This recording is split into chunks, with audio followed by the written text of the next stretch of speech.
Hi! In front of me is Fairphone for 5G, and today I would like to show you how you can add audio or video files to text message. Begin by opening Messages app and selecting or creating a chat. Then click on this plus icon at the bottom left corner. And to add an audio file, click on Files section.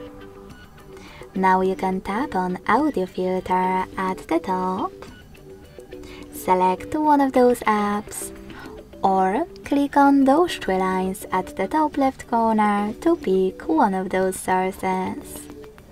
Wherever you decided, after locating your file, just hold it and click on Select at the top right corner. As you can see, mine was successfully attached.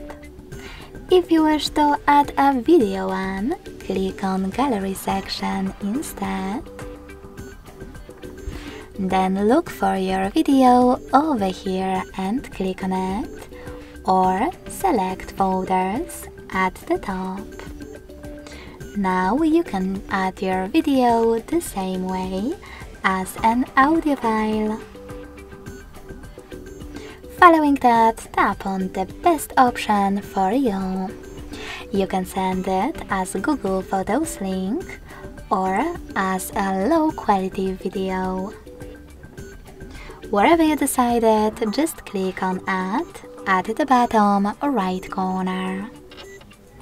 Thanks so much for watching. If you enjoyed this video, don't forget to leave a like, comment and subscribe. Bye!